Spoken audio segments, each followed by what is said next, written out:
हाय moms, माझ्या baby गर्लला कधीच diaper rashes नाही आलेले आहेत आणि त्यासाठी मी एक रुटीन फॉलो करायची. ते रुटीन कोणतं होतं हे तुम्हाला मी लास्ट व्हिडिओमध्ये शेअर केलेलं आहे आणि आता आपण बघणार आहोत मी कोणते प्रोडक्ट्स यूज करते. Okay, so first thing is diaper. मी याआधी खूप सारे ब्रँडचे डायपर यूज करून बघितलेत, पण माझ्या बेबी गर्लसाठी कडलचे डायपर्स बेस्ट वर्क झालेत. ह्याच्यामध्ये डिफरंट सायझेस येतात. आता माझी बेबी गर्ल 19 मंथची आहे, तर मी एल साईजचे डायपर्स यूज करते आणि हे तिच्यासाठी खूप सुपर कम्फर्टेबल आहेत, सॉफ्ट आहेत आणि ह्या डायपर्समुळे तर तिला कधीच रॅशेस नाही आलेले. आणि नेक्स्ट इम्पॉर्टंट थिंग आहे वाईप्स. अँड येस, मी कोणतंही ब्रँड प्रमोशन करत नाहीये. जे माझ्या बेबी गर्लसाठी बेस्ट वर्क झाले ते फक्त प्रोडक्ट तुमच्याबरोबर शेअर करते, जेणेकरून तुमच्यासाठी ते उपयोगी ठरतील.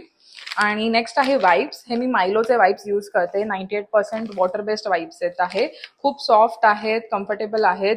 कधीही वाईप्समुळे पण तिला रॅशेस नाही आले, त्या डिस्कम्फर्ट असं कधी झालं नाहीये मला या वाईप्समुळे. ऑल्सो डॉक्टरने सजेस्ट केलेली ही डस्टिंग पावडर सुद्धा मी तिच्यासाठी यूज करते. पावडर अँटी फंगल आणि अँटी बॅक्टेरियल आहे आणि ऑलवेज मी जेव्हा तिला डायपर घालते तेव्हा ही पावडर लावून मग तिला डायपर घालते. माझ्या बेबी गर्लसाठी जे मॉइश्चरायझर यूज करते ते हे आहे, सीटाफिलचा मॉइश्चरायझर यूज करते. ह्याच्यावरती मी सेपरेट व्हिडिओ बनवलेला आहे ऑलरेडी आणि मी तिच्या पूर्ण बॉडीसाठी मी हेच मॉइश्चरायझर यूज. आणि अजून इम्पॉर्टंट थिंग जे मी लास्ट व्हिडिओमध्ये शेअर केलेलं की ऑइलिंग रुटीन. तर ऑइलिंग रुटीनमध्ये मी असं काही वेगळं ऑइल यूज नाही करत. नॉर्मल आपलं कोकोनट ऑइलच यूज. लहान असल्यापासूनच मी कोकोनट ऑइल यूज करत आली आहे. मी काहीच ऑइलिंगसाठी तर वेगळा एक्सपेरिमेंट केला नाही आतापर्यंत आणि तिच्यासाठी ते बेस्ट ठरलंय.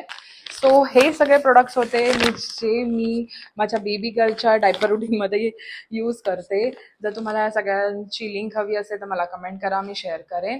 आणि जर अजून काही डिटेल तुम्हाला हवी असेल तर तुम्ही मला DM मध्ये विचारू शकता, कमेंट पण करू शकता.